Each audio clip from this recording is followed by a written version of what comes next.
Hello student, this is Pallab Tripari, your host, and you are watching Pallab Tripari classes. In this video, we will discuss Business Studies class 11th, chapter 6, Sources of Finance. This is the second volume of the chapter, Sources of Finance. In this video, we will see the meaning of debentures. Listen, debentures are the important debt sources of finance for raising long-term finance. So what is debenture? It is a long-term borrowings against the security of the assets. So that is why it is being written over here. Debentures are the important debt source of finance for raising long-term finance. Debenture holders get fixed rate of interest on debentures. So the rate of interest on the debenture is fixed, and the person holding the debenture is called the debenture holders. So mostly interest is paid after 6 months or 1 year. They are like creditors of a company. So they are the debenture holders, they are not the owners of the company, they are the creditors of the company. Since they are the creditors of the company, so they don't have the voting right. Now let us see the types of debentures. There are 6 types of debentures. Number 1, secured debentures. Under this type of debenture, the company raised the money against the value of the assets. When the money is being raised against the value of the asset, it is called secured debentures. The second type is unsecured debentures. Under this type of debentures, the company raised the money without the security of the assets. It means that the company raised the money and no asset is being put as a mortgage. The next one is convertible debentures. It is that type of the debentures which can be converted into another securities. So debenture which can be converted into any other security is called convertible debentures. And the fourth type is non-convertible debenture. It is that type of the debenture which cannot be converted into any other security and which will remain be in the original form. The next is redeemable debentures. What are the redeemable debentures? Debentures which can be repaid during the lifetime of the business is called redeemable debentures. The next is irredeemable debentures. Irredeemable debentures. These are those debentures where the payment of the principal amount will be made at the time of liquidation of the company. So here we have seen 6 types of the debentures. First one is secured debentures. Debentures under which the money will be raised against the value of the assets. Next is unsecured. It is that type of the debentures in which the money will be raised without the security of the assets. Next is convertible. The debentures which can be converted into any other securities, that is called convertible. Debentures which cannot be converted into any other security, it is called non-convertible. Redeemable. It is that debentures in which the payment will be made during the lifetime of the business. The next one is irredeemable. It is that type of the debentures in which the payment will be made only at the time of liquidation of the company. So here we have seen 6 types of the debentures. Now let us discuss the merits of the debentures. The first one is investment is safe. Listen, in the case of the debentures, the person will get the surety that he will get the interest on the stipulated time period and the money will be repaid at the stipulated time period. So here the investors are totally safe. They don't have to worry about relating to the payment of interest and the repayment of the principal amount. The next one is control. Debenture holders do not have voting right. Why they don't have the voting right? Because they are the creditors, they are not the owners of the company. So the debenture holders, they don't have any role over the management of the company because they don't have the voting right. The next one is costly. Remember one thing, debentures are less costly. When I say debentures are less costly, what it means? It means that the interest on the debenture is less as compared to the dividend on the preference shares.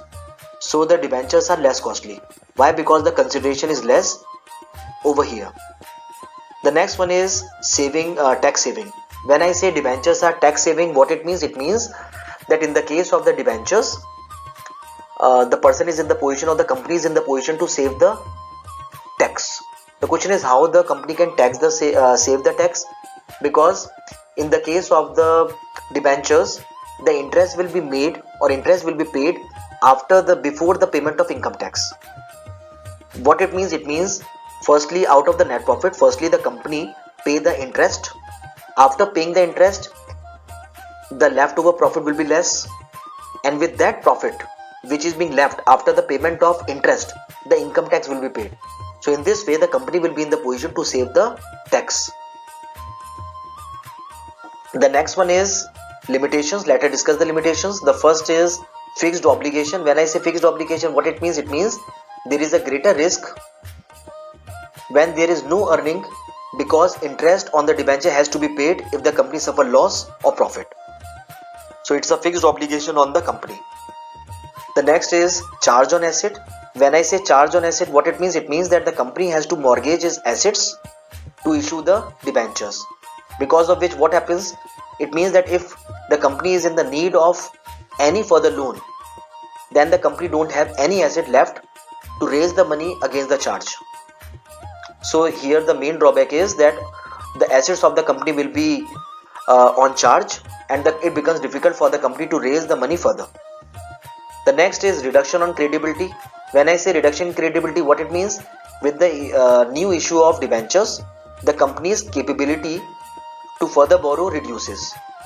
Why? Because the debenture can only be raised against the value of the assets, and with the new loan, with the fresh debentures, the assets of the company is falling down. I mean, the leftover assets is decreasing. With the fall in the leftover assets, or with the fall in the ownership right on the assets, the credibility of the company is falling down. Now let us see the difference between the shares and the debentures. On the basis of the nature, we can say that what is share? Share are the capital and the debentures are the loan. Return. The return on the share is called the dividend, and the return on the debentures are called interest. The next is voting right. In the case of the shares, the full voting right is found, whereas in the case of the debentures, no voting right is found. Next is holder. The owners of the shareholder is called the owners of the shares is called the shareholder, whereas the owners of the debentures are called creditors or the debenture holders. Type. We have seen that there are two types of shares, equity and the preference, and in the case of the debenture we know that there are 6 types of the debentures. The next is security. Shares, no security is needed for the shares, whereas for the issue of the debentures security is needed. Now let us see the retained earning. A portion of company's net profit after tax and dividend which is not distributed but are retained for reinvestment purpose is called retained earning. So what is retained earning? It means the leftover which the company can keep for the expansion of the business is called retained earning. This is also called sources of self-financing. Try to understand the same thing with the example. Suppose the total capital of the company is 50 lakh. What is the total capital? 50 lakh. Interest rate is 10%. The loan which they have taken is 20 lakh rupees. So interest which we have to pay on the loan is 2 lakh rupees. Preference shares is 10 lakh rupees and the dividend on the preference share is 8%. It means how much money I have to pay as a dividend on the preference share? That is 80,000 rupees. Equity capital is 20 lakh rupees. Tax rate is 40%. ROI, return on investment, is 20%. Try to understand it. Suppose the net profit is 10 lakh rupees. What is the net profit? 10 lakh. When I say ROI, it means return on the fund is ROI. That is 20%. It means 10 lakh rupees. So what is the net profit before interest and tax? That is 10 lakh rupees. Interest, we have to pay 10%. The loan is 20 lakh, interest is 10%. It means that the interest amount is 2 lakh rupees. So after paying the interest, the leftover will be 8 lakh rupees. This 8 lakh rupees is profit before tax. It means on this profit we have to pay the income tax. What is the rate of the income tax? 40%. It means 40% of 8 lakh rupees is 3,20,000 rupees. So after paying the income tax, the leftover is called net profit after tax, that is 4,80,000 rupees. Now the dividend has to be paid on the preference shares. We know that the money raised by the issue of the preference share is 10 lakh rupees and the dividend rate is 9%. It means 80,000 rupees has to be paid as dividend on preference shares. After making the payment, the leftover will be 4 lakh rupees. On this, the company decide how much money they want to hold and how much money they want to give to the equity shareholders. Suppose the company decided that they want to keep 2 lakh rupees as retained earning and 2 lakh rupees they want to pay as the equity shareholders. So how much dividend the company has decided to pay? 2 lakh rupees. So after making the payment to the equity shareholders, the leftover will be called retained earning. So here we have seen that the leftover is 2 lakh rupees. It means after fulfilling all the obligations, the leftover will be called retained earning. Now let us see the merits of the retained earning. The first merit is no cost. When I say no cost, it means no obligation is there. It means no interest we have to pay on the retained earning, no dividend we have to pay, no advertisement, no prospectus, no money the company has to spend for the retained earning. The next is no charges on assets. It means this is the money which the company has earned. So this is not the money which the company has raised against the value of any asset. This is the money which the company has earned. So this is the money on which no charges on assets. The next is growth and expansion. It means growth and expansion of business is possible. Why? Because this is the profit which the company has earned. So with this money, the growth and expansion is easily possible. Now let us see the demerits.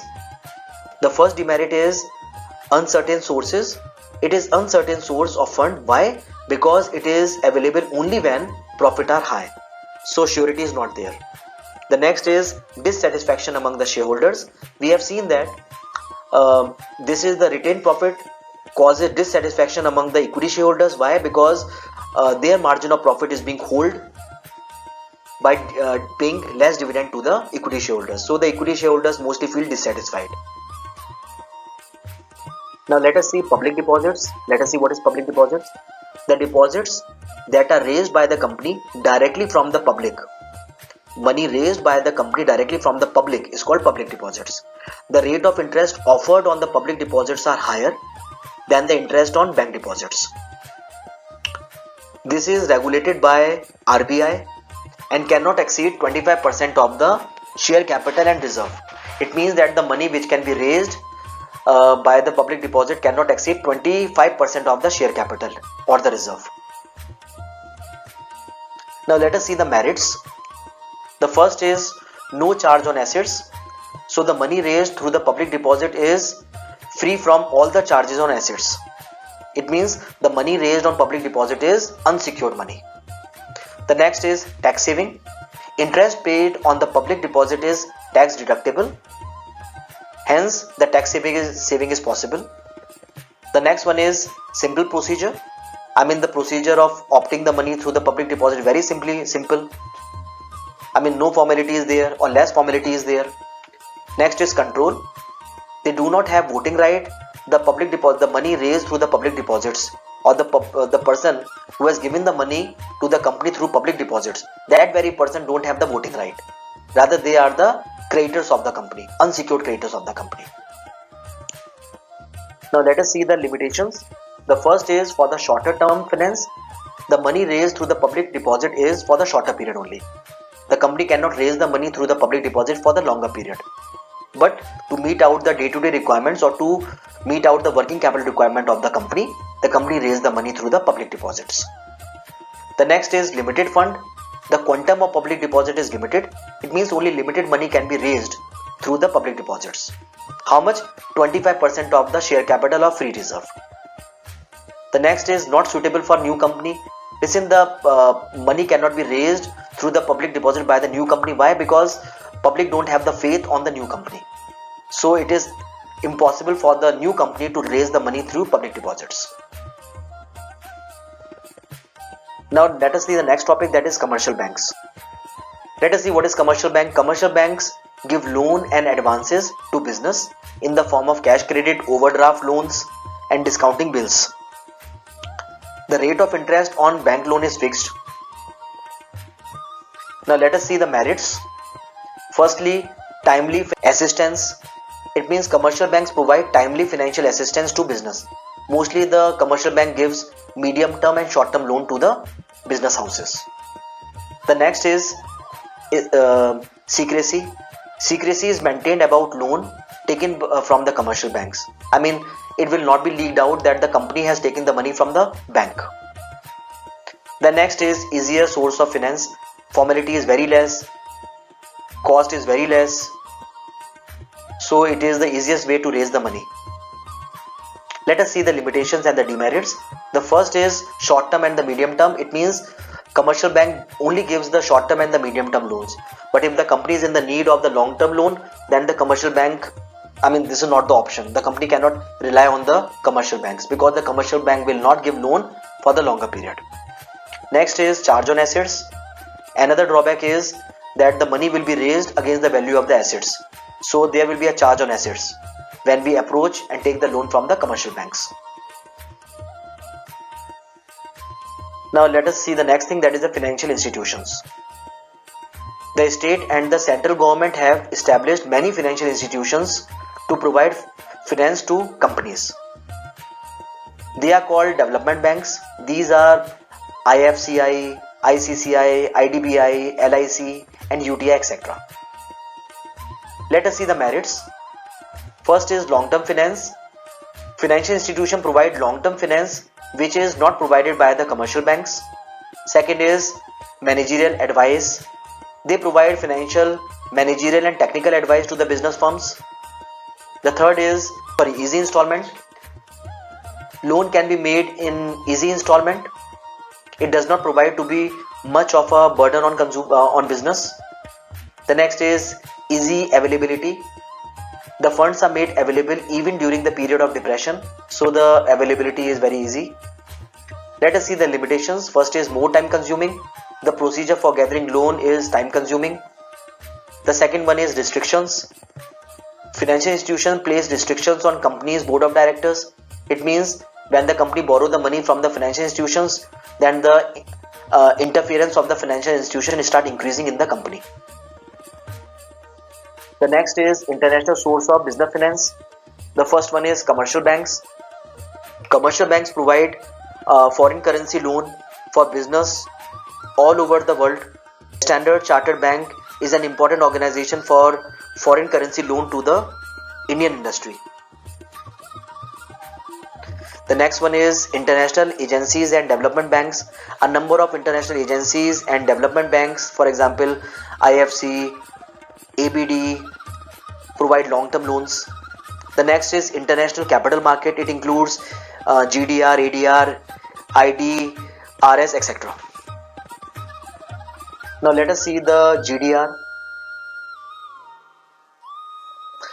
When the local currency share of a company are delivered to the depository bank, which issued depository receipt against shares, these receipts denominated in US dollars are called GDR. Let us see the features of the GDR. GDR can be listed and traded on a stock exchange of any foreign country other than America. It means global depository receipt. It means GDR can be listed and traded on a stock exchange of any foreign country other than America, because in America we are having ADR. This GDR is a negotiable instrument. The holder of the GDR can convert it into the shares. The holder of the GDR will get the dividends. The holder of the GDR do not have a voting right. Many Indian companies such as Reliance, Wipro, ICICI, they have GDR. So I repeat the GDR again. What is GDR?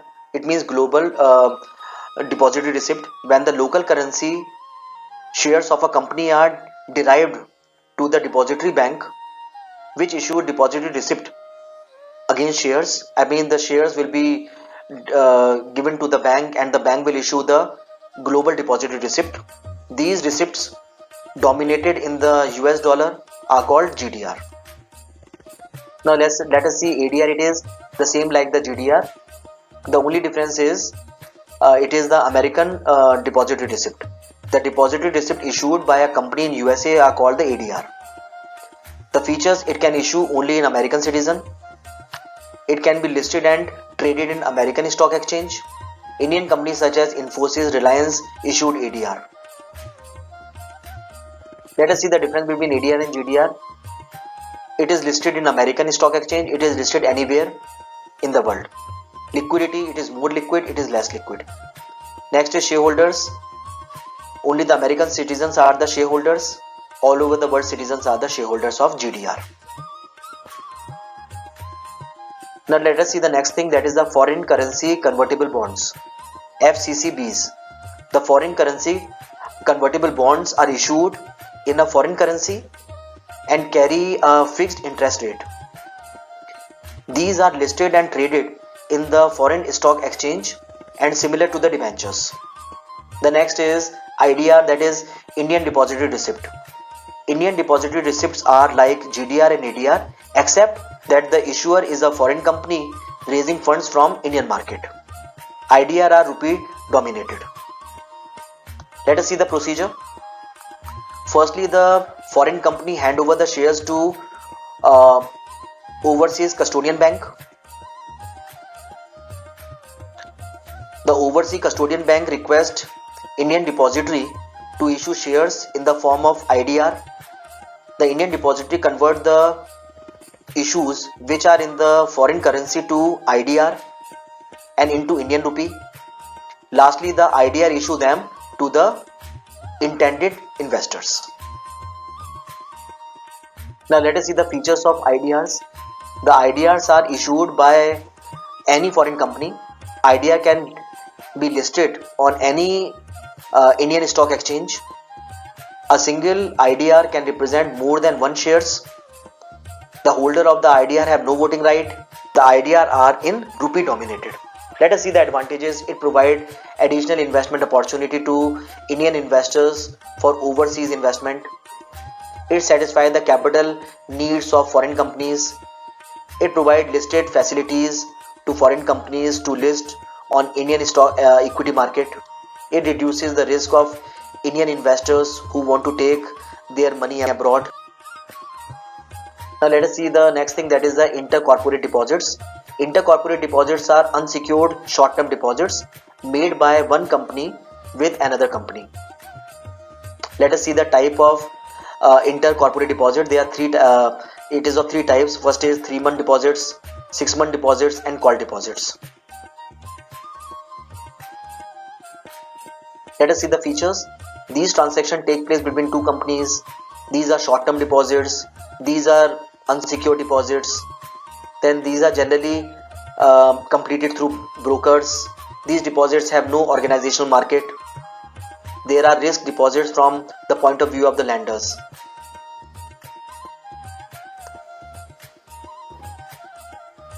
That's all I have in this video. Thanks for watching. God bless you all.